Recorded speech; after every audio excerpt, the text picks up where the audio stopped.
नमस्कार। India debate में आप सबका स्वागत है। मैं हूं आशुतोष पाठक।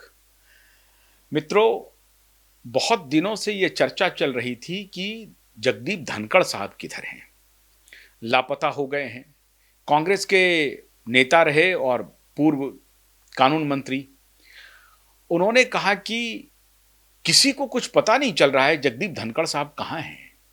उनको क्या नजरबंद कर दिया गया है, घरों में कैद कर दिया गया है, पहरा बिठा दिया गया है? और अलग अलग पॉडकास्ट चलने लगे। मैं कपिल सिब्बल जी की बात कर रहा हूं। एक तो ऐसे इंथ्यूजियास्टिक लोग हैं जिन्होंने आरटीआई लगा दिया कि धनखड़ साहब की क्या स्थिति है, कहां हैं, उन्होंने इस्तीफा दिया तो क्यों दिया, क्या कारण था, क्या उनकी राष्ट्रपति जी से मुलाकात हुई थी या नहीं हुई थी, इस्तीफा के पहले हुई थी तो कब हुई थी, कितने बजे हुई थी, कौन कौन लोग वहां मौजूद थे। ये चंद तरह के सवाल राइट टू इंफॉर्मेशन के तहत डाल दिया गया। जवाब आया कि धनखड़ साहब बिल्कुल स्वस्थ हैं और एकदम से जहां पर वो निवास कर रहे थे वहीं निवास कर रहे हैं, और अब जो उनको दूसरा निवास मिलेगा संभवतः उस निवास में शिफ्ट भी हो जाएंगे। पूरी तरह से स्वस्थ हैं धनखड़ साहब। फिर एक इंटरव्यू आया केंद्रीय गृह मंत्री का। उनसे पूछा गया कि धनखड़ साहब कू कर रहे थे, तो उस पर बड़े चौंक करके अमित शाह जी कहते हैं, क्या बात कर रहे हैं? अब ये तो आप ही लोग बोलते होंगे, हमें तो सिर्फ इतनी जानकारी है कि धनखड़ साहब अस्वस्थ थे और अपनी अस्वस्थता की वजह से उन्होंने इस्तीफा दिया। खैर, ये अमित शाह जी को पूरा अधिकार है इस तरह की टिप्पणी देने का। वो राजनेता हैं, केंद्रीय गृह मंत्री हैं, सत्तारूढ़ पार्टी के बड़े नेता हैं। परसेप्शन को मैनेज करना उनको आना चाहिए और इसलिए वो इस तरह का बयान देते हैं, तो उसमें कोई बुरी बात नहीं है। लेकिन देश का बच्चा बच्चा ये जान गया है कि धनखड़ साहब ने असल में इस्तीफा क्यों दिया, इस्तीफे के पीछे का कारण क्या था। अब उस राज से आहिस्ता आहिस्ता जो पर्दा उठ रहा था और क्यूबाइब ने जिसकी तरफ इशारा किया था, आज लगभग वो बात सच साबित होने जा रही है। पूरा पर्दा तो नहीं उठा है, लेकिन आप समझ लीजिए कि 60% पर्दा उठ गया है, और यह पर्दा उन्होंने खुद ही उठा दिया है धनखड़ साहब ने। जो लोग आशंका व्यक्त कर रहे थे, लगभग वही बात सच साबित होने जा रही है। कैसे?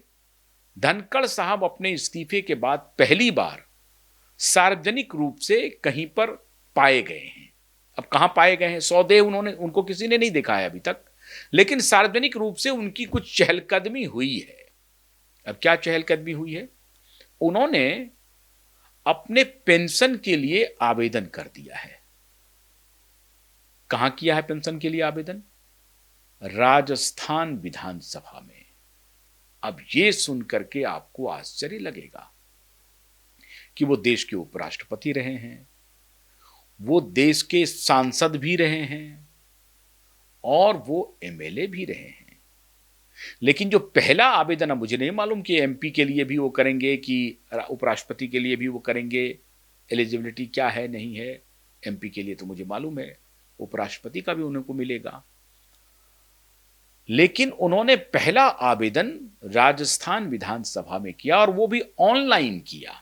इसलिए लोगों ने उनको कहीं पर आवेदन करते हुए, आते हुए, जाते हुए, किसी से मिलते हुए देखा नहीं। बस ये बात हो गई कि धनखड़ साहब ने आवेदन किया है, और आवेदन है अपने पेंशन का। धनखड़ साहब एमएलए कब थे?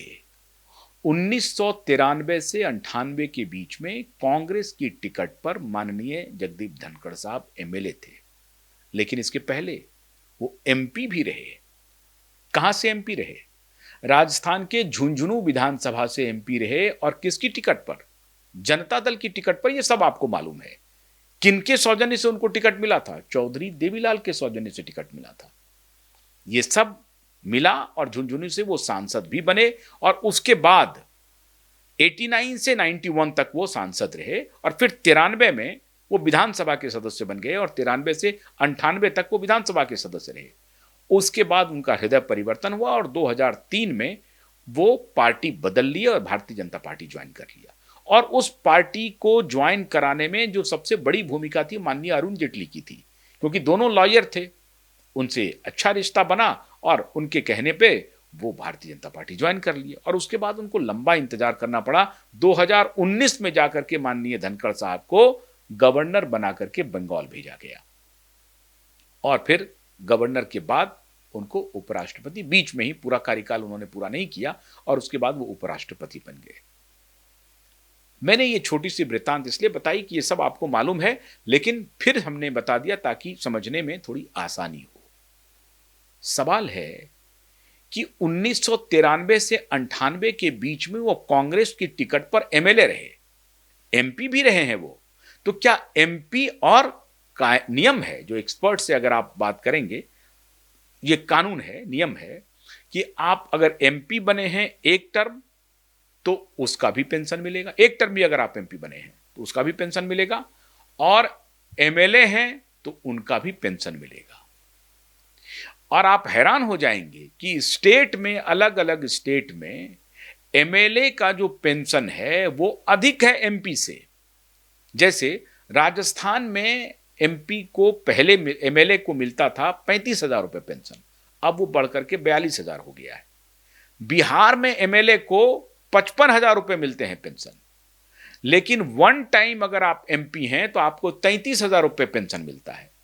और अगर आप फिर 2 टाइम है तो फिर 5,000 बढ़ जाएगा, फिर 3 टाइम है तो फिर 5,000 बन जाएगा, 4, 5, 6 टाइम, जितने टाइम्स आप एमपी हैं, आप जब रिटायर करेंगे तो आपको हर टर्म का 5-5 हजार रुपये बढ़ करके आपको पेंशन मिलेगा।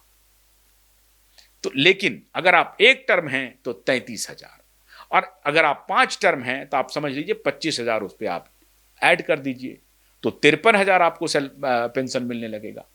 और ये सब भत्ता वत्ता सब मिला करके फिर उसके बाद आपको एमएलए और एमपी सबके लिए, एमपी के लिए भी अलग है, एमएलए अगर आप बनते हैं तो 1 लाख रुपए का आपको एयर अलाउंस मिलेगा हर 12 महीने के लिए। 1 साल के लिए 1 लाख रुपए आप एयरलाइन से यात्रा करते हैं तो एयर अलाउंस मिलेगा। और अगर आप ट्रेन से यात्रा करते हैं तो फर्स्ट क्लास के आप इंटाइटल्ड हैं, अकेले अगर आप चलते हैं। और अगर आप 2 व्यक्ति के साथ चलते हैं, अपने किसी एक और अटेंडेंट को अपने साथ में लेकर के चलना चाहते हैं तो 1 टिकट और आपको मिलेगा, लेकिन क्लास बदल जाएगा। सेकंड क्लास की आप यात्रा कर सकते हैं, सेकंड मैंने एयर कंडीशन क्लास में आप सेकंड क्लास की यात्रा कर सकते हैं, और अकेले अगर चलते हैं तो फर्स्ट क्लास की यात्रा करेंगे। ये अलायंस आपको रेलवे का मिलता है। तो एयर अलायंस मिलता है, रेलवे अलायंस मिलता है, और इसके अलावा आपको हेल्थ के लिए इंश्योरेंस मिलता है, फ्री में इंश्योरेंस, कैशलेस इंश्योरेंस है। आप अगर बीमार पड़ते हैं तो कैशलेस इंश्योरेंस है आपके पास। ये सारी सुविधाएं मिलती हैं एमएलए को, और एमपी को भी उसी तरीके से अनुपात में ये सारी सुविधाएं मिलती हैं। अब सवाल है, और उपराष्ट्रपति अगर आप बने हैं, किसी प्रधानमंत्री के पद पर हैं या कैबिनेट मिनिस्टर हैं, तो उनका भी पेंशन आपको अलग मिलेगा। अगर आप किसी कॉन्स्टिट्यूशनल पोस्ट पर हैं और उससे अगर आप रिटायर होते हैं तो प्रोपोर्शनेट जो होगा वो आपका जो लास्ट सैलरी ड्रॉन है उसके हिसाब से आपको पेंशन मिलेगा, उसका पेंशन अलग मिलना है। अब सवाल है कि धनखड़ साहब ने एमपी के लिए अभी तक अप्लाई नहीं किया है, क्या इंतजार करना चाहिए? क्या एमपी के लिए भी वो अप्लाई करेंगे? और उपराष्ट्रपति के लिए भी अप्लाई नहीं किया है, क्या इसके लिए भी इंतजार करना चाहिए? लेकिन सबसे पहले उन्होंने, जबकि वो एमपी पहले हैं, 1989 से 1991 तक वो मेंबर ऑफ पार्लियामेंट हैं झुंझुनू से, एमपी के लिए पहले उनको अप्लाई करना चाहिए, लेकिन एमपी के लिए वो अप्लाई नहीं कर रहे हैं, वो अप्लाई कर रहे हैं एमएलए के लिए। अब 2 पेज है, अभी हाल ही में उन्होंने अप्लाई किया है 1-2 दिन पहले, तो या तो 2-3 दिन इंतजार करना चाहिए। अगर वो एमपी के लिए अप्लाई करते हैं तब तो कोई बात नहीं है, लेकिन अगर वो एमपी के लिए, जो कि अप्लाई करेंगे ही करेंगे ऐसी उम्मीद है, लेकिन एमएलए के लिए अप्लाई करके उन्होंने ये बात जता दिया है कि उनकी नजदीकी कहां है, उनकी लॉयल्टी कहां थी।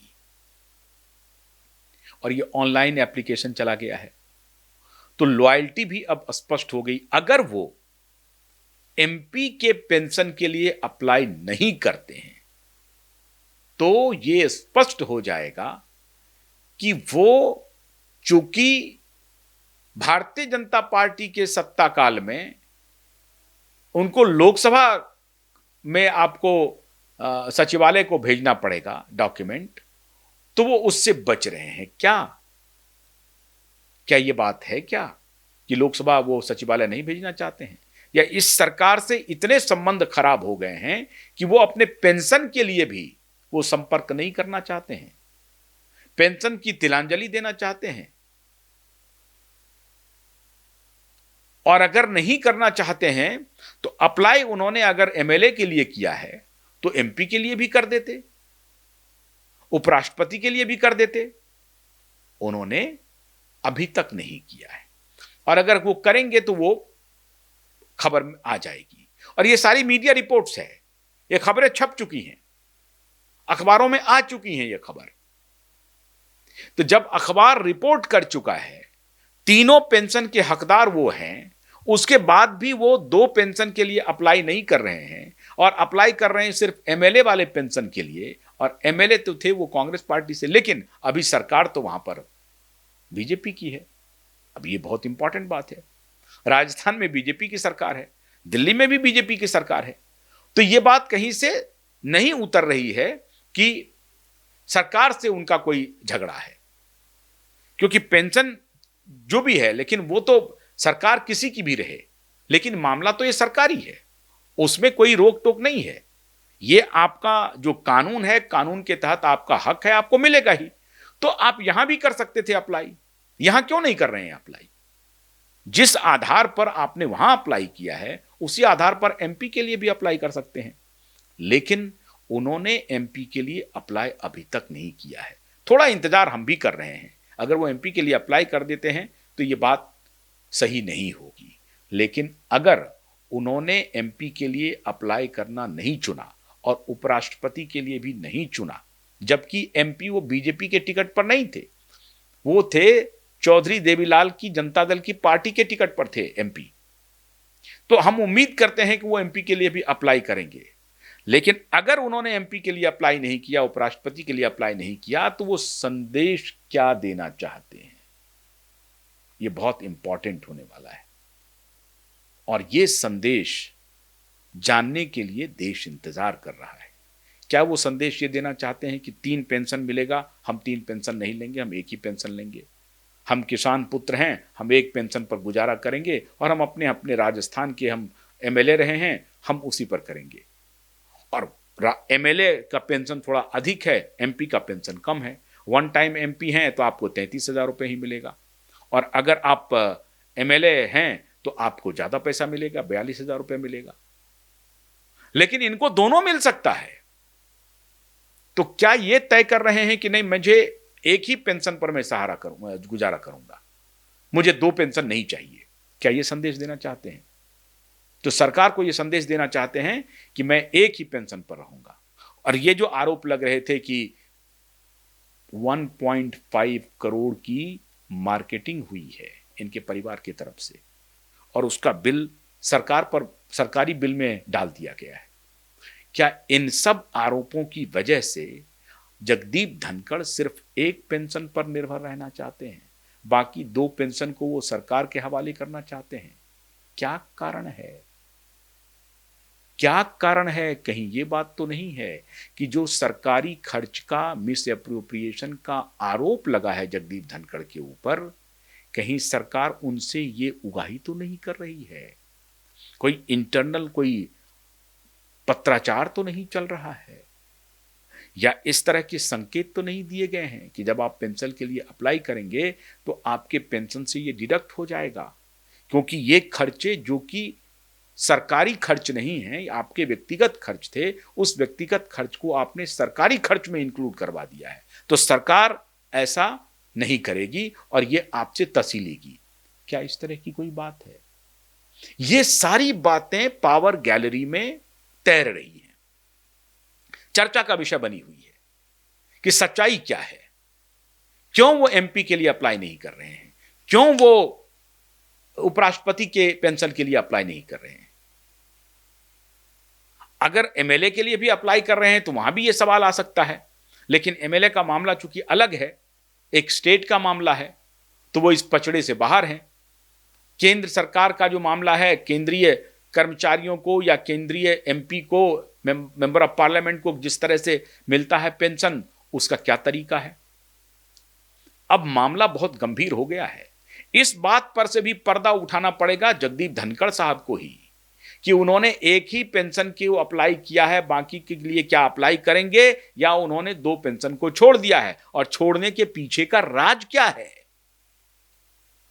तो एक बात तो समझ में आ रही है कि वो वापस राजस्थान चले गए। अभी तक हो सकता है कि कल वो जब उनका एप्लीकेशन आ जाए बाकी 2 पेंशन के लिए, तो हो सकता है मामला बदल जाए। लेकिन सरकार से टकराहट बहुत जबरदस्त है, और सरकार के खिलाफ धनखड़ बहुत आगे निकल चुके थे। यह धनखड़ को अनुमति नहीं दे रहा है कि वो एमपी और उपराष्ट्रपति के पेंशन के लिए अप्लाई कर दे।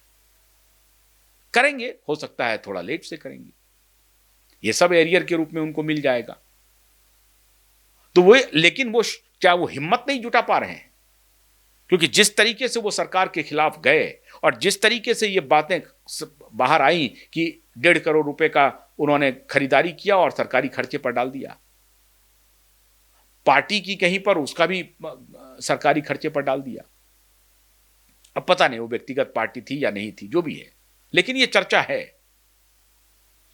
इन सारे सवालों का जवाब अभी माननीय धनखड़ जी को देना है। एक जवाब तो उन्होंने दे दिया कि जब उन्होंने एमएलए के लिए अप्लाई किया तो ये बात समझ में आ गई है कि केंद्र सरकार से वो बच करके चलना चाहती है, केंद्र सरकार से उलझने के चक्कर में नहीं है। क्योंकि पेंशन जब आप किसी को देते हैं तो बहुत सारे फाइल्स सामने आते हैं, बकाया ड्यूज, ये ड्यूज, तो कहीं किसी ने लिख दिया क्या कि साहब ये बकाया है इनके ऊपर, और इस बकाया को क्या होगा, कहीं पेंशन रोक तो नहीं दिया गया है। पेंशन रोकने की संस्तुति तो नहीं कर दी गई है, इसलिए वो अप्लाई नहीं कर रहे हैं। ये बहुत सारी बातें आ सकती हैं। क्या केंद्र सरकार ने, एक तो राष्ट्रपति पद से इस्तीफा देने के लिए उनको कहा गया, और दूसरी बात कि उनकी जो बाकी सुविधाएं थी उन पर रोक लगा दी गई। अब घर भी मिल रहा है कि नहीं मिल रहा है, अभी तक मिला कि नहीं मिला, अभी तक कंफर्म नहीं है। तो अब धनखड़ साहब को इन सारी चीजों का जवाब एक बार पब्लिक डोमेन में आकर के देना पड़ेगा। धीरे धीरे राज से पर्दा उठ रहा है और सच्चाई सबके सामने आ ही जाएगी। थोड़ा और इंतजार कीजिए पूरा सच के लिए। कुछ तो पर्दा उठा है, कहीं तो वो बाहर आए हैं, कुछ और उठेगा। लेकिन जितना उठेगा उतने और सवाल उनका पीछा करते रहेगा। उन सवालों का भी जवाब एक न एक दिन खुद धनखड़ को सामने आकर के देना पड़ेगा। बहुत बहुत शुक्रिया। नमस्कार।